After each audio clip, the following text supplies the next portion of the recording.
আমাদের দলের মূল এজেন্ডাই হচ্ছে প্রথমে দেশ, তারপরে দল, তারপরে ব্যক্তি।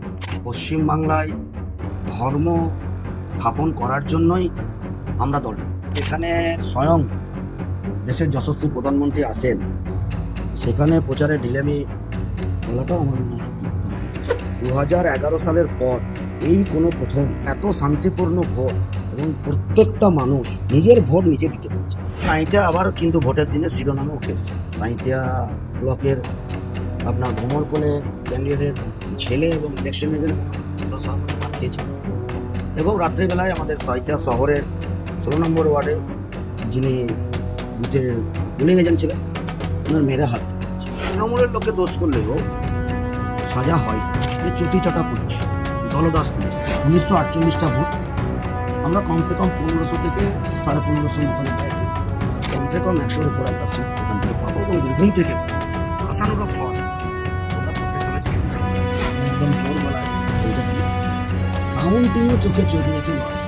উদয় শঙ্কর বন্দ্যোপাধ্যায়, তিনি বীরভূম বিজেপি সাংগঠনিক জেলা সভাপতি। ভোটের পরে, ভোট শেষ হওয়ার পরে আমরা আজকে তার মুখোমুখি। নিত্যানন্দনের পক্ষ থেকে উদয়বাবুকে স্বাগত। নমস্কার। তুমি তো নতুন সভাপতি হয়েছো জেলায়, দীর্ঘদিন ধরে কাজ করছো। তোমার এই উদয়ের পথেই কি উদয় হবে বীরভূমে? দেখুন, প্রথম আমি নতুন সভাপতি নই, পথটা আমাদের কাছে বড় নয়। আমি বহুদিন ধরেই, এবং আপনারা বলতে পারেন যে আমি ছোট থেকেই রাজনীতির সাথে যুক্ত। এখন দল একটু বাড়তি দায়িত্ব দিয়েছে, যেটাকে বলে জেলার সভাপতি। সেই দলের যে দায়িত্ব দিয়েছে, গুরু দায়িত্ব, সেটা নিষ্ঠার সহিত পালন করার চেষ্টা করছি। জানুয়ারির 4 তারিখ থেকে দল আমাকে দায়িত্ব দিয়েছে, তো সেই পালন করছি, এবং আমরা আশাবাদী যে এইবারের যে পথটা 26 উদয়ের পথ হবে। উদয়ের পথ হওয়ার পথে।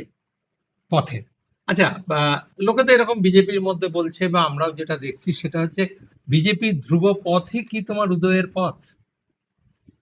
না, আমাদের দলে ব্যক্তি বলে কিছু হয় না। আমাদের দলের মূল এজেন্ডাই হচ্ছে প্রথমে দেশ, তারপরে দল, তারপরে ব্যক্তি।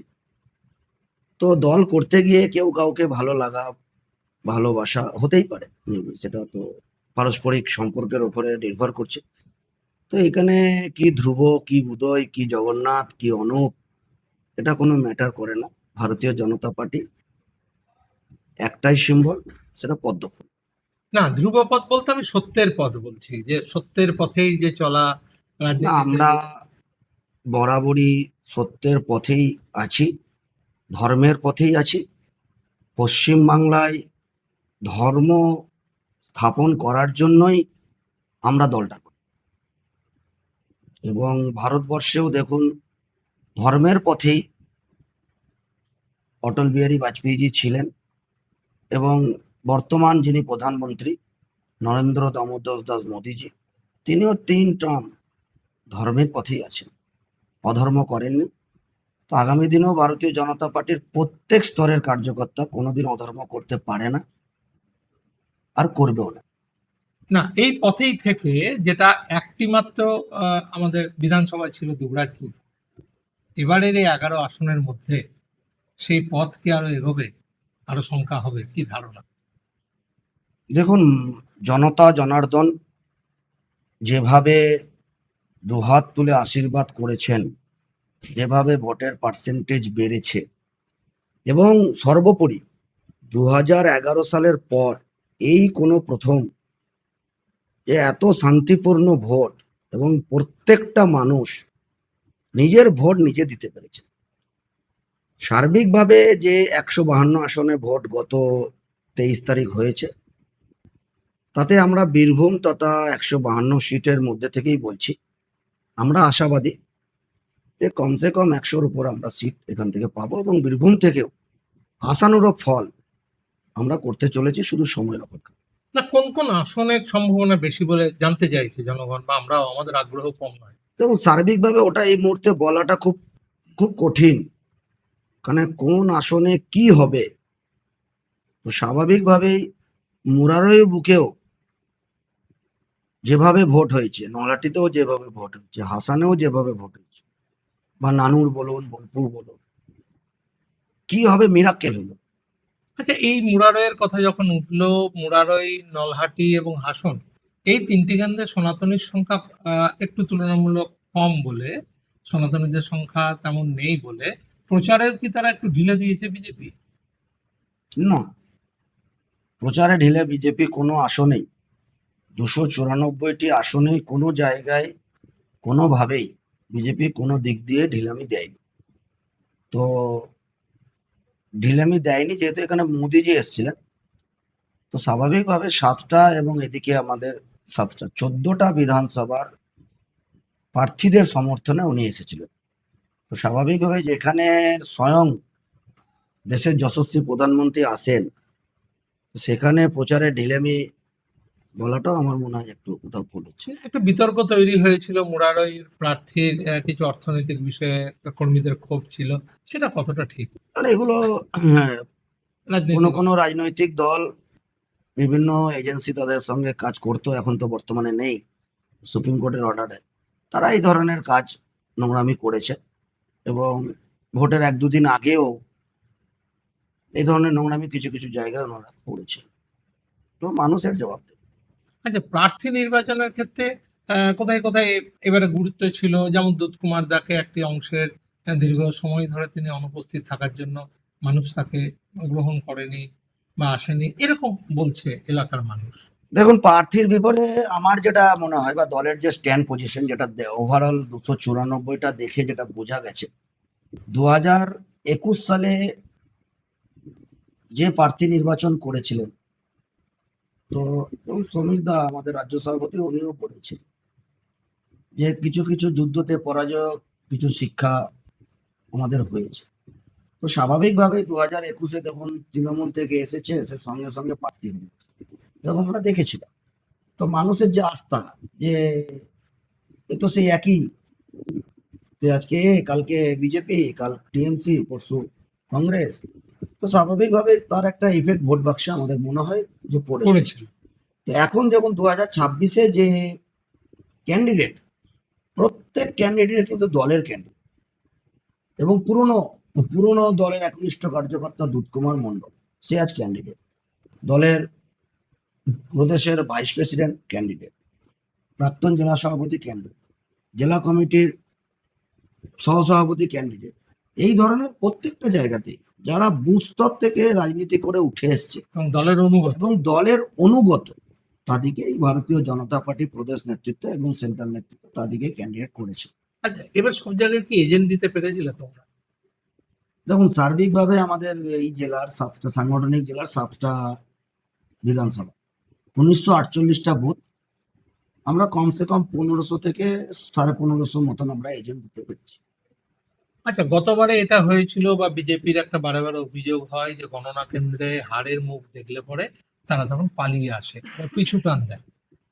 তো এবারে তাদেরকে সেরকম প্রশিক্ষণ দেওয়া হবে বা শেষ পর্যন্ত কি লড়াই হবে?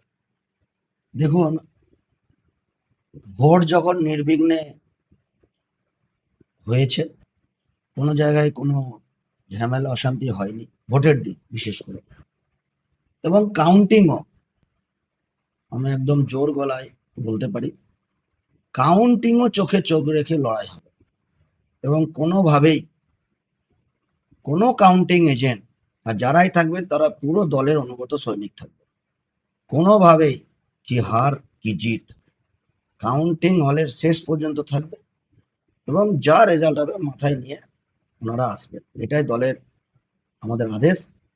বাকি যে কাউন্টিং এর যে আমাদের প্রসিডিওর প্রশিক্ষণ, সেগুলো আগামী 2-1 দিনের মধ্যে কমপ্লিট। আচ্ছা, ভোটের দিনে যেটা হয়েছিল সেটা হচ্ছে আমরা দেখেছি যে ইভিএম নিয়ে বেশ কিছু গাড়ি ঘুরতে দেখেছিল এবং লোডশেডিং করে দিচ্ছে বারে বারে রামপুরহাটের ডিসিআরসিতে। এটার কি কোনো চক্রান্ত? দেখুন, ইলেকশন কমিশনের পার্ট কারা? ইলেকশন কমিশন, তো দিল্লি থেকে ইলেকশন কমিশনার এসে তো এখানে ভোটটা করাবেন না। স্বাভাবিকভাবে ইলেকশন কমিশনের পার্ট এই ধরনের যারা সরকারি কর্মচারী থেকে শুরু করে বিএলও থেকে শুরু করে বিভিন্ন ডিপার্টমেন্টের দপ্তরের অফিসাররা, তো স্বাভাবিকভাবে ওনারও রাজ্য সরকারের স্টাফ, এটাও ভাববার বিষয় আছে। তো দু এক জায়গায় এরকম ঝামেলা বা এরকম চক্রান্ত করার চেষ্টা করেছিলেন। তো আমাদের কর্মী কার্যকর্তারা একদম সজাগ, তো ওনারা রাস্তায় রুখেছেন। বাকি রামপুরহাটেও একদিন ৮ ঘন্টার মতন এখানে কারেন্ট বন্ধ হয়েছিল, যেটা সঙ্গে একজনকে নিয়ে ঢুকেছিল হ্যাঁ, কোনো এক এবং অফিসার। হওয়াটা উচিত নয়।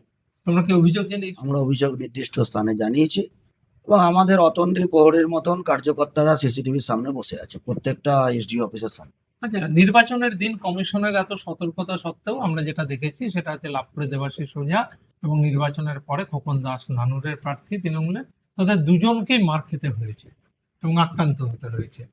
দেখুন, এটা বিষয় যেটা হচ্ছে, আমরা বরাবর কিছু নির্দিষ্ট পুলিশ অফিসার যারা ভায়োলেশনের সাথে যুক্ত ছিল 21 সালে, বিশেষ করে সাঁইথিয়া থানার ওসি, কমপ্লেন করেছিলাম।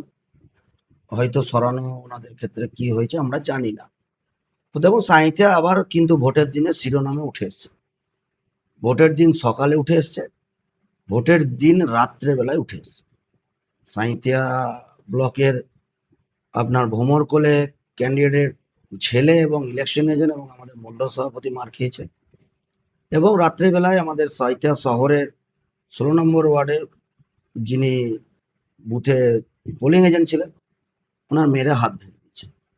এবং দেখুন, আজকেও কুনুরি গ্রামে মাঠপলসার অন্তর্গত কিছুক্ষণ আগেকার ঘটনা, ওখানেও মেরে আমাদের কর্মীর মাথা ফাটিয়ে দিয়েছে। তো আমরা অভিযোগ, তো দেখুন, আমরা রাজনৈতিক দল করি, আমরা চাই প্রশাসনের কাছ থেকে স্বচ্ছ প্রশাসন এবং নিরপেক্ষ প্রশাসন, তাতে আমাদের লোক দোষ করলেও তারা সাজা পাক, কোনো অসুবিধা নেই। কিন্তু তৃণমূলের লোকে দোষ করলেও সাজা হয় না। তার কারণ হচ্ছে বাংলায় বহুল প্রচলিত কথা এবং যেটা সত্য এবং প্রমাণিত, যে চটিচাটা পুলিশ, দলদাস পুলিশ। এবং দেখুন, ভোটের 1-2 দিন আগে পুলিশের ড্রেস পরে কোনো এক পুলিশ অফিসার আছে বা কনস্টেবল আছে, একটা ভিডিও বার্তা দিচ্ছে। তো সবারই বুকের ভেতর জ্বলছে। আর এই ধরনের অফিসার থাকলে ইলেকশনের কাউন্টিং এর পর কি হবে সেটা সময় বলবে। আর বাকি আপনার যেটা ঘটনা ঘটেছে লাভপুরের বুকে, তো সেখানে কমিশন ব্যবস্থা নেবে। আপনার কমপ্লেন তো হয়েছে। না, গতবারে যেটা হয়েছিল সেটা হচ্ছে যে কোচবিহারের পর গোটা রাজ্যের মধ্যে বীরভূমে ভোট পরবর্তী হিংসা হয়েছিল এবং বেশিরভাগ ক্ষেত্রে আমরা সেক্ষেত্রে বিজেপির যে কার্যকর্তা যারা ছিলেন তাদেরকে আমরা দেখিনি, এবার পাশে দাঁড়াননি, এই অভিযোগ বিজেপির কর্মীদের ছিল। এবারে যদি ফলাফল অনুকূল না হয় সেক্ষেত্রে কি হবে? দেখুন, গতবার একটা করোনার মধ্য দিয়ে চলেছিল ইলেকশন বা ইলেকশনের পরবর্তী সময়, তো স্বাভাবিকভাবেই একটা আমরা প্রস্তুত ছিলাম না, এই ধরনের ভায়োলেন্স হতে পারে মানসিকভাবে কেউই প্রস্তুত ছিল না।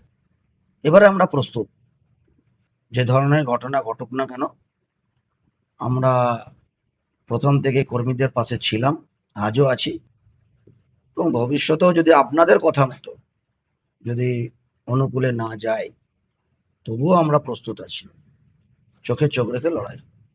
বিজেপির বীরভূম সাংগঠনিক জেলা সভাপতি, তিনি কর্মীদের সঙ্গে আছেন, কর্মীদের নিয়ে আছেন এবং কর্মীদের সঙ্গেই থাকবেন এই প্রতিশ্রুতি দিচ্ছেন। এবং তার আশা এবারে একের থেকে আরো 3 গুণ বেশি তারা আসন পাবেন। অন্তত মানুষের কাছে সেই সমর্থন তারা পেয়েছেন এবং তারা আশাবাদী যে রাজ্যে এবারে পরিবর্তন হবে। তাই কর্মীদের তারা বলছেন, ভয় নয়, ভরসা রাখো বিজেপির প্রতি। এখন দেখা যাক আগামী 4 তারিখে মানুষ তাদের উপর ভরসা রেখেছে কিনা। নিত্যনন্দনের সঙ্গে সময় দেওয়ার জন্য আপনাকে অনেক আপনাকে অশেষ ধন্যবাদ।